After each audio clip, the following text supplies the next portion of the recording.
इस वक्त हमारे समक्ष है श्री सुनील भाटिया, जो कि प्रेसिडेंट है consumer product distributor association Nagpur के। Sunil Bhatia, president Nagpur consumer product distributor association, साथ में मैं एग्जीक्यूटिव मेंबर हूँ Nagvidarbha chamber of commerce Nagpur का। सर, हम आपसे ये जानना चाहेंगे कि अभी जो ट्रेड की जो हालत चल रही है, किस तरह के हालात ट्रेड में शुरू है, उस बारे में आप बताइए। देखिए सर, ट्रेड के हालात बहुत अच्छे नहीं हैं। कारण बहुत बड़ा है चेंजिंग सिनेरियो इन बिजनेस। ये जो कोविड के कारण बहुत से व्यापार काम करने के तरीक़ों में बहुत बदलाव आया है, और हमारे जो बेसिकली डिस्ट्रीब्यूटर्स हैं, जो हम एफएमसीजी कंपनी के प्रोडक्ट सारे नागपुर में किराना, जनरल, मेडिकल स्टोर, सुपरमार्केट्स में अवेलेबल कराते हैं, उसमें बहुत हेवी कंपटीशन भी आ गया है। कंपटीशन आने का रीज़न ऑनलाइन ज़्यादा से ज़्यादा लोगों का परचेस और ई कॉमर्स कंपनीज का बहुत ज़्यादा बढ़ावा सरकार की नीति के कारण से। तो ओवरऑल आज की तारीख में बिजनेस करने में हम सब डिस्ट्रीब्यूटर्स को और बिजनेस लॉबी को बहुत तकलीफ जा रही है, जिसमें हम सरकार को चाहते हैं कि कुछ हम लोग रिप्रेजेंट करें, उनको समझाएं हमारे प्रॉब्लम्स के बारे में। जब सर हम बात करते हैं इन्फ्लेशन की, तो ये ट्रांसपोर्टेशन कॉस्ट बढ़ रहा है, हर तरफ आर्थिक महामारी बढ़ रही है, तो उसका इम्पैक्ट बिजनेस पे किस तरह से हो रहा है, उस बारे में बताइए। देखिए सर, इन्फ्लेशन कोविड जैसे जैसे धीरे धीरे नॉर्मल हुआ है, बिजनेस खुलने शुरू हुए हैं, तो हमें नया प्रॉब्लम आया है इन्फ्लेशन, महंगाई बहुत से कारणों से आई है। महंगाई आज सरकार बोलती है कि भाई ये जो यूक्रेन और रशिया का वॉर है उसके कारण है, लेकिन उसके पहले भी महंगाई काफ़ी आ चुकी है।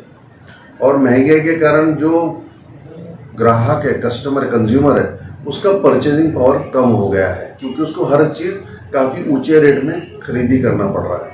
एक तो कोविड के टाइम पर कई लोगों के बिजनेस बराबर चले नहीं हैं, कई लोगों के पास में काम नहीं रहा है। आज जैसे तैसे वो कोविड को क्लियर करके हम लोग नॉर्मल ज़िंदगी जी रहे हैं, तो ऐसे इसमें हर प्रोडक्ट महंगा हो गया है। करीब आप जनरल आइटम में बात करें तो 20 से लेकर तो 50-55% तक के तेजी आ गई है, जबकि जो भी कंज्यूमर है उसकी कोई इनकम उतनी बड़ी नहीं है, ना ही लोगों की सैलरी उतनी बड़ी है। तो आज की तारीख में महंगी आइटम होने के कारण घर चलाना हर किसी को बहुत मुश्किल जा रहा है। जब कंज्यूमर मॉल में जाके परचेस करता है, तो वही आइटम को आपके जो कन्वेंशनल जो व्यापारी है उससे टैली करता है उनकी शॉप से, तब उसका इफेक्ट क्या होता है, उस बारे में आप बताइए। देखिए, कस्टमर नो डाउट टैली करता है ऑनलाइन क्या रेट है, भले वो लेगा अपने घर के आसपास की शॉप से ही। कुछ लोग हैं जो ऑनलाइन परचेस करते हैं, ऑनलाइन में कई बार ठगी भी होती है उनको, पर जब वो ठग जाते हैं तब वो बैक टू नॉर्मल अपने फिर से रिटेल दुकान में आते हैं। लेकिन आज की तारीख में ऑनलाइन की तरफ कस्टमर का झुकाव ज़्यादा है, जिसके कारण हम लोग को तकलीफ जा रही है, हमारा बिजनेस कम हो रहा है। जो मॉल है, जो टच एंड फील का वादा करते हैं, हैवी डिस्काउंट देते हैं, तो ऐसे में जो व्यापारी उनका शिकार बन जाता है और उसको उस ढंग से वो चीज़ें नहीं मिल पाती है, तो आपका जो कन्वेंशनल जो व्यापारी है वो नज़दीक का होने के बाद वो बदल भी देता, हालांकि डिस्काउंट भी थोड़ा बहुत देता, लेकिन मॉल के जैसा नहीं देता, तो उस समय की स्थिति क्या होती है, आप उस बारे में देखिए। क्या रहता है, आपने बहुत सही बात कहा कि जो कन्वेंशनल व्यापारी है, जो इतने ट्रेडिशनल कई सालों से जो बिजनेस करते आ रहे हैं, आप और हम मिलकर जो भी उन हर आसपास की दुकान में माल खरीदी करने जाते हैं, तो अगर मान लीजिए कोई तकलीफ गई क्वालिटी को लेके, कुछ भी चीज़ों को लेके, तो हम अपना ट्रेडिशनल व्यापारी उसको बदल के दे देता है, समझ जाता है, कोई दूसरी चीज़ दे देता है। ऑनलाइन में तकलीफ जाती है, या आप कोई मॉडर्न ट्रेड के शॉप से आप लेकर आएंगे तो वहाँ पे एक्सचेंज करने में बहुत तकलीफें जाती है। कस्टमर को नो डाउट एक्सपीरियंस बुरा होता है, बट फिर भी न जाने कुछ लोग तो वापस से वो मॉल की तरफ जाते ही जाते हैं।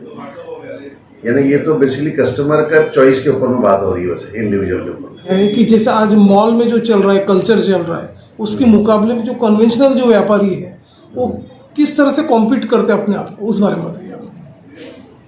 देखिए, कंपटीशन तो आज के तारीख में ट्रेडिशनल व्यापारी बहुत ज़्यादा कर नहीं पाता है। रीज़न क्या है कि हम जो भी ट्रेडिशनल व्यापारी है उसकी एक लिमिटेड मार्जिन है, वो अपनी खरीदी से थोड़ा बहुत मार्जिन रखकर माल बेच सकता है। पर जो ऑनलाइन जो भी कंपनीज हैं, वो आज की तारीख में प्रॉफिट का ध्यान ही नहीं दे रहे हो। आप अगर मान लीजिए कोई आइटम अगर वो ऑनलाइन वाला कंपनी को अगर 50 रुपये का पड़ता होगा, तो वो लॉस में भी बेचता है, वो 40 रुपये में भी बेच देगा। कारण उनको मालूम कहाँ से वो लोग प्रॉफिट जनरेट करते हैं, लेकिन ट्रेडिशनल व्यापारी ऐसा नहीं कर सकता। ट्रेडिशनल व्यापारी करेगा तो कुछ समय में उसकी दुकानदारी बंद हो जाएगी। तो ऐसे में हम ऑनलाइन व्यापारी से कम्पीट नहीं कर सकते। व्यापारियों उनको व्यापार बढ़ाने के लिए बीच में ट्रेडर्स एसोसिएशन ने पोर्टल सिस्टम शुरू की थी अपडेट्स रहने के लिए, तो काफ़ी व्यापारियों ने उसको फॉलोअप किया। आज भी देखा गया तो सक्सेसफुल नहीं रहा पोर्टल सिस्टम, उस पर आप क्या कहोगे? देखिए, कैट एक ऑर्गेनाइजेशन है जिन्होंने बहुत कोशिश किया कि भारत ई मार्केट करके एक पोर्टल है उसको स्टार्ट किया। सभी व्यापारियों को बोला गया है उसमें रजिस्टर करें, बहुत सारे लोगों ने रजिस्टर किया है, लेकिन स्टिल वो सक्सेसफुल नहीं हो पा रहा है। उसके पीछे कारण मेरे ध्यान में नहीं हो सके हैं, लेकिन रजिस्टर तो लोगों ने किया है, लेकिन स्टिल पता नहीं शायद वो पोर्टल में लोग जाने को इंटरेस्टेड नहीं है। लोग ट्रेडिशनल वे से जो खरीदी और बिक्री करते हैं उसी में ज़्यादा इंटरेस्टेड है। देखिए, सरकार तो चाहती है कि हर व्यापारी जीएसटी पोर्टल पे अपने को रजिस्टर कराए, जीएसटी में रजिस्ट्रेशन कराए, हर टाइप का लाइसेंसेस ले और कानूनी तरीके से काम करें। बिल्कुल सही है सरकार का सोचना, हम भी यही चाहते हैं। पर उसमें जो कंपटीशन हमें जो ई कॉमर्स से आता है उसकी तरफ सरकार का ध्यान नहीं होने से हम लोग को तकलीफें जाती हैं। हम रजिस्ट्रेशन तो सारे करते हैं, टैक्सेस हम सारे पे करते हैं, भले हमको ज़्यादा प्रॉफिट ना हो तो भी हम टैक्स पे कर देते हैं, लेकिन स्टिल हमारी जो प्रॉब्लम है उसको सरकार एड्रेस नहीं कर पाती है। बढ़ते हुए महंगाई को कॉप आउट करने के लिए किस तरह के आप लोगों की आगे की स्ट्रेटेजी रहेंगी? किस तरह से आप अपने ट्रेड को सर्वाइव कर पाओगे? देखिए, हम लोग तो कंज्यूमर प्रोडक्ट डिस्ट्रीब्यूटर एसोसिएशन से, हम लोग कंपनीज के थ्रू बंधे हुए हैं। हम तो कंपनी के डीलर्स हैं, डिस्ट्रीब्यूटर्स हैं। कंपनीज जो हमें बेसिकली स्कीम्स और रेट्स देती है वो हिसाब से हम लोग मार्केट में उसको चला देते हैं। बहुत सारी कंपनियां तो खुद के उनके बिलिंग सॉफ्टवेयर है जिसके थ्रू हम लोग का बिलिंग दुकानदारों को होता है। हमारे रेट्स फिक्स है, स्कीम सारी कंपनीज कंट्रोल करती हैं। हमारे तरफ से तो सिर्फ हम लोग जो सर्विस देते हैं उसका नॉमिनल से हमें मार्जिन मिलता है। तो जो भी कुछ स्ट्रैटेजीज बनेगी भी आगे के हिसाब से वो कंपनीज ही बनाती है। हम सिर्फ डिस्ट्रीब्यूशन की तरफ ध्यान दे सकते हैं, अवेलेबिलिटी के ऊपर हम ध्यान दे सकते हैं। देखिए, हम लोग डायरेक्ट कंज्यूमर्स को तो डील नहीं करते हैं, हम लोग ट्रेड को डील करते हैं, रिटेल ट्रेड को। रिटेल ट्रेड हम पे भरोसा करता है, लेकिन रिटेल ट्रेड भी कब तक हम पे भरोसा करेगा? जब उसको ऑनलाइन अगर चीजें सस्ती मिलेगी तो कितना वो हमारे पे भरोसा करेगा? उसको भी आफ्टर ऑल अपना घर चलाना है। एक आपके आसपास के जो भी देखिएगा दुकान है, किराना दुकान है, बेकरी शॉप है, वो कब तक हम पे भरोसा करेगा? हमारी सर्विस मिलती है, उसको हम उधार देते हैं, सब कुछ है, उसको डैमेजेस रहते हैं उसको एक्सचेंज कर देते हैं, एक्सपायरी स्टॉक को हम बदल भी देते हैं, सब कुछ है, उसके सारे प्रॉब्लम्स हम सॉर्ट आउट भी करते हैं। लेकिन स्टिल अगर कोई चीज़ में उसको 2 पैसे ज़्यादा मिलेगा जिस जगह से, वो वहाँ से खरीदी करता है, क्योंकि व्यापारी वही है। वो आपकी जो एफएमसीजी जो बॉडी है, इसका Nag Vidarbha chamber of commerce जो है अग्रणी बॉडी है व्यापारियों की, उसके साथ किस तरह का कोऑर्डिनेशन होता है? देखिए, हम लोग Nag Vidarbha chamber of commerce में एफिलेटेड है, साथ में कैट में एफिलेटेड है, हम लोग उनके मेंबर्स हैं। हम सारे हमारे प्रॉब्लम्स उनसे शेयर करते हैं। वो लोग भी अपने लेवल पर आगे जो भी ट्रेड बॉडीज़ हैं या पॉलिटिकल बॉडीज़ हैं या जो भी सरकारी लोग हैं उनसे सबसे डिस्कशन करते हैं। अब सरकार अपनी नीति, अपनी पॉलिसीज़ के हिसाब से धीरे धीरे बदलाव लाती है उसमें। मैं ये नहीं कहूँगा कि हम जो रिक्वेस्ट करते हैं चैम्बर के थ्रू वो सारी चीज़ें सरकार मानती है, सारी चीज़ें नहीं मानती है। एक हाथ कोई कभी हमारी बात हो भी जाती है उससे, बट पूरी बातें सरकार नहीं मान पा रही है।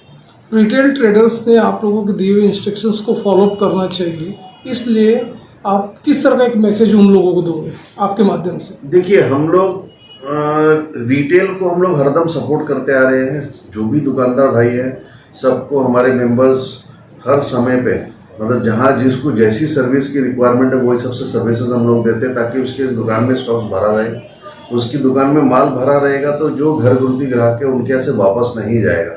हम लोग सारा उनको माल दे के रखते हैं। हम उनसे यही रिक्वेस्ट करेंगे रिटेलर्स को भी कि आप हम पे भरोसा रखें, हम डिस्ट्रीब्यूटर्स पे भरोसा रखें। हम इतने सालों से आपको सर्विस देते आ रहे हैं। ये जो डिस्ट्रीब्यूटर बॉडी है ये करीब करीब 100-125 साल पुरानी बॉडी है। 100-125 साल से हम लोग सब डिस्ट्रीब्यूटर्स हर दुकान को सर्विस देते हैं।